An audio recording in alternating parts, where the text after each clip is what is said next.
August the 16th, 2025. Guys, you're looking at the Atlantic. This is Africa to your right. These are the Cabo Verde Islands here. Of course, this is the entrance to the Caribbean. You know where you're at, all the way from Cuba through Dominican Republic and down into the British Virgin Islands. Now, this is August 16th, but what I've got this at is 2018 right there, guys. You see that? That's it. I've set it back, going back 9 years. The reason I'm doing that, of course, we're looking at a hurricane out there this year right now on this date, is what's called the intertropical convergence zone. It's important because we've been talking about this thing for a couple of years. Many of you said that the Earth is tilted a little bit, or either the sun's moved. More than likely, it would be the tilting of the Earth, where you see the sun going down a little further to the north and rising a little further to the northeast.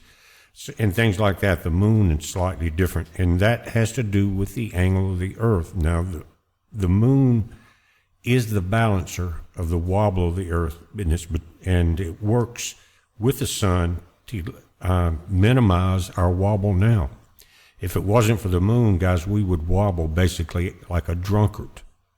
But it was put there to balance out something that I think happened in one of the great cataclysms, and it had to be done.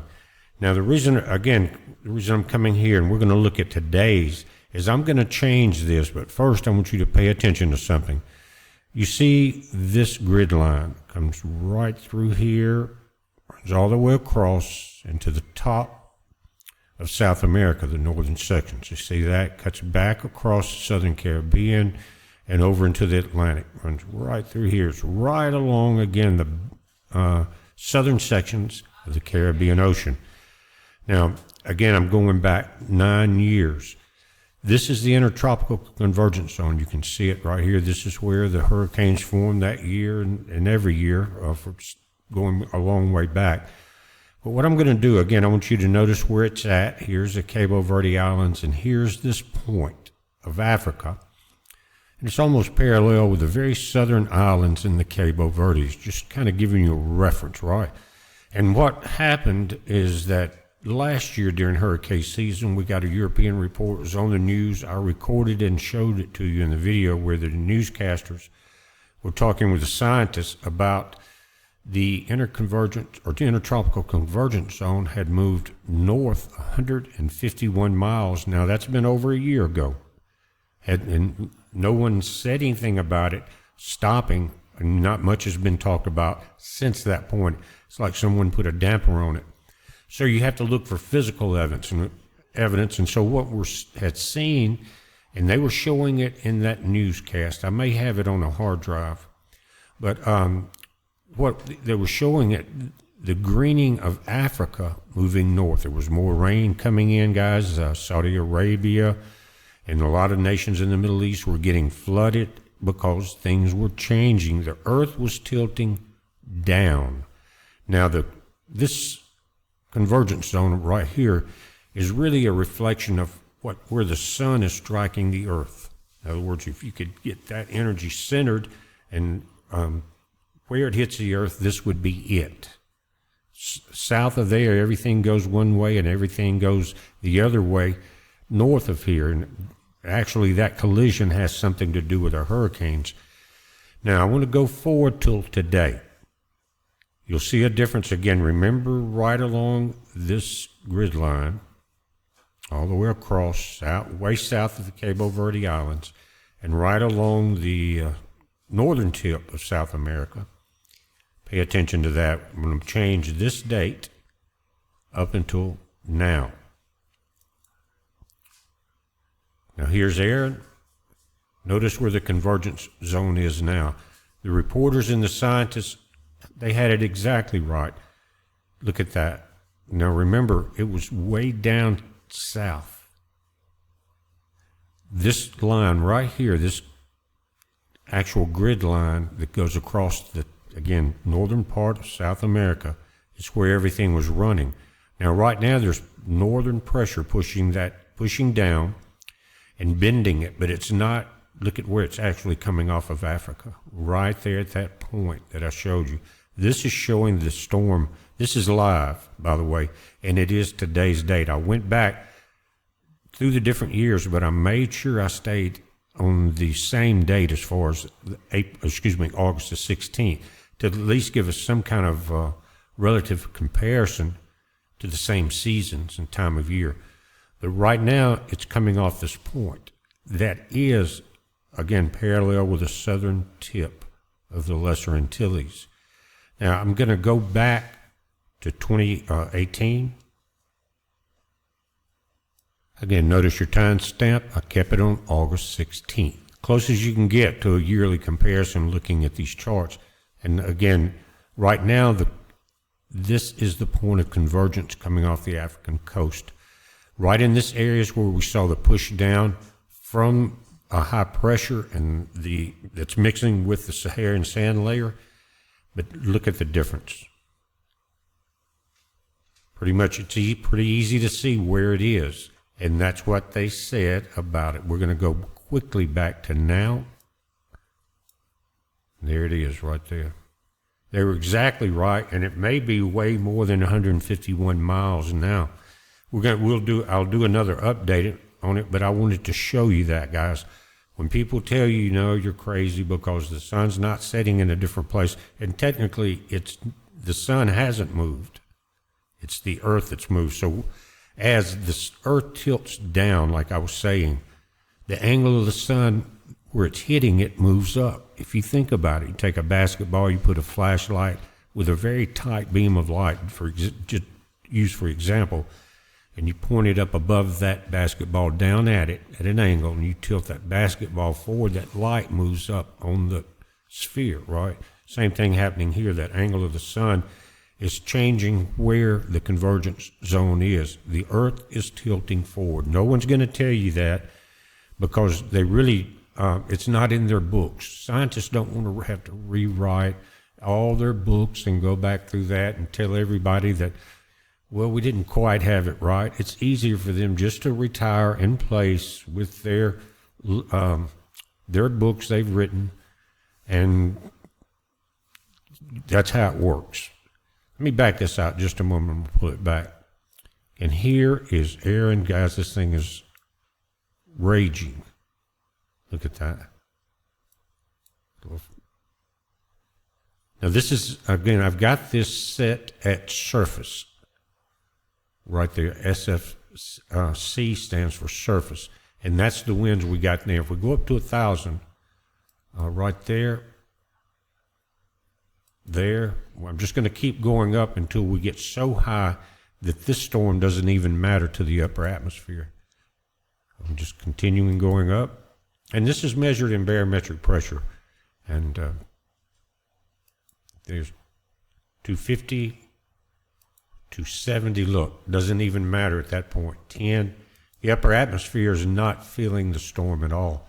If you quickly jump back down to say 250 there, 500, you'll see it reappear.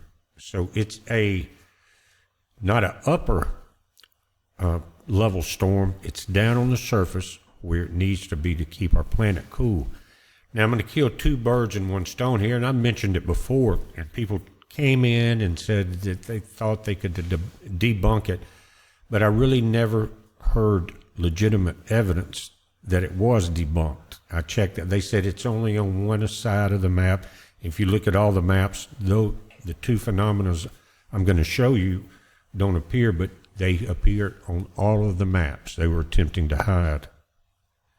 But just this goes back to many legends and in history, and we're going to look at the North and South Pole first. This is the very center. This is, again, let's see, let me get it back. Kind of you see where we're at. Here's the U.S. We'll go straight up to the Arctic. Excuse me, right here. Now, these are vortices and different pressures and things like that. You'll see them move, but something that doesn't move is this arc, kind of like a crescent moon right there. See that?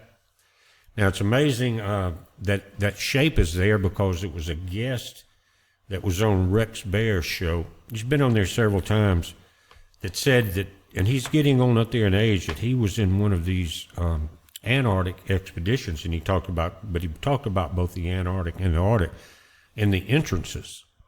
We're talking about what many people call a hollow Earth theory. I don't think the Earth is hollow. I think there's vast caverns that you could almost go anywhere on the planet on, especially under the land masses, that do not go to the center of the Earth. That's the only thing they could call it when people saw it. But anyway, let me pull this on up. The entrances they were talking about was a wide angle to where you couldn't see straight down and see anything, about 90 miles wide, guys. That's how, and it just winds around and finally embeds itself into a side of a mountain, and then there's an opening.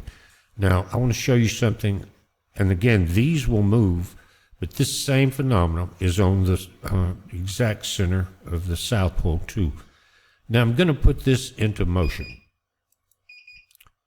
And that's what we're seeing now. I'm going to go back to the surface, beginning right there. Now, if we look around, again, the vortices that I was pointing out here, in different places, they move around the Arctic. Those are the Arctic vortices. But this one never changes. Never changes. And if we get real close to it, it's going to give you a direction of the wind. This is wind we're looking at, by the way. See, I've got it checked right here. You can animate the currents, the waves, which I'll do, but we're over ice, basically, currents, and then wind. See that? All right, now we're over land, though, supposedly. Now, everything's coming out of it right there. Look at that. Now, just saying, if you had air coming out here, and again, this one never moves. You see the vortices here, and I'll go up again in height. Let's get back in here and kind of look at it again. I'm open for explanations, but the ones that I've gotten so far was immediately debunked. So I'm just going to, I'm increasing in basically pressure, but we're going up in height. And what's happening, you're seeing at different heights, the wind is going in different directions. But notice this before it starts back up, and I'll cut it back off. Again, this is on both sides of the planet. Let's continue to go up in elevation, and notice a difference in the wind speed, and it's actually increasing there, and you can tell by the speed of the movement here. 250, a little faster. You still see the dark blue phenomenon under there, that curve. And we get higher. You can see it's not as effective there because it's being dispersed basically to the north or to the top and to the right through most of this. We'll go all the way up. Still in the same place, but a totally different situation. This will move. This will not move. And there's the center of it. Let me pull up close. And notice at the very top of it, the dot is very small. That's why I had to pull it up so close. And that's exiting. Let's drop back to the surface, leave it right where it's at. Boom. Everything's going different. Different wind directions at different levels. Just like you get upper level wind shear on a hurricane, it could be totally different at the surface of the ocean. Now what I want to do is, again, this is very interesting to me, is that, and by the way, guys, they have found 5 very large oceans. One's over the Canadian section that's very close to the U.S., the largest ocean in the world. And things like that are described in some of those ancient books. But again, here's the North Pole. And let's flip this over to the South Pole's different seasons. So you're seeing a totally different Arctic vortex. And I'm going to turn the grid off. The pattern off, and see this same crescent moon shape at the very center. Now, these are physical poles, not magnetic poles. This is supposedly the physical poles of the Earth. And so we're at the surface, wind, and let's put it into motion right there. Now, something I want you to notice, it's very small there. We're at a different time of the year. It's a very cold winter there. But there's something else different. Everything's coming in here. Notice the rotation. It's as if if this is wind currents, it's being pulled into the bottom and ejected out the top. Again, we are in a different season. There's your crescent, and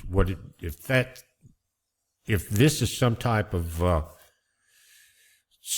glitch in their system or whatever, why does that blue section there, why is that the only sections on the planet that don't move? Now, what we want to do here, since it's very small and we're at the surface, let's just go up in height and look at it. I hadn't checked it out since basically last winter, but I got recordings of it then. We're getting higher. Ooh, look at that. Look at this. That's the speed of the Arctic vortex. Guys, you know it's about twice as cold there as it is in the Arctic. The Antarctic, is twice as cold as the Arctic, even regardless of the seasons, okay? But look at that. Very high. Let's go on up right there. Notice everything's coming in. Let's go up to 70. Still see it. Very high point there. Again, we're going to go back to the surface. So again, we've got whatever this method is, it's going into the bottom of the planet. And what I've got it checked on is air currents. You saw the hurricane spinning. You see these are actually Antarctic vortexes right here. And when everything changes, this will be a very tight pattern. While we're backed up, I just want to show you something as far as the winds. Let's go all the way to the top. Look at that, guys. That's how strong the upper level winds are now. It's not much of a vortex at the top. Now, let's just, while we're here, flip it back over and look at the North Pole. There's the U.S. And see, in the winter, all of this tightens up. In the summer, it gets very wide open. The vortices inside the North Pole get very loose and relaxed. It's very warm. But when wintertime comes, this will all get very tight, like we're seeing on the North Pole. But now it's around the convergence zone. Look at that. See there? There's a tip. Here's our convergence zone. It's summertime here. Anyway, I just wanted to point that out, guys. A couple of phenomena there that are very interesting to me. Again, it's obvious that for this time of year, going back 9 years, and you can go back to about 2014 on, I think, the computers on this particular software that has been free on our website forever, called Null Wind Speed. Look down on the left. I think they go back to 2014, 2015, something like that. And you can look at any time during the seasons or during the year. And I'll point that out let's just go back to the wintertime. Click here. Let's go back to the month, January, let's say, right there. It doesn't matter the day. Notice how spread the vortices were on the North Pole. Look at that. We've seen this many times, haven't we? The split vortices, things like that. And we went back to January and looked at the South Pole's just the opposite of what it was. Everything's pushed up towards the equator, but very loosely. That's summertime down on the South Pole. But guys, again, we're going to end it with a look at the current images of Erin, and watch for a full tropical update coming up very soon. This is a heads up, guys. Be safe.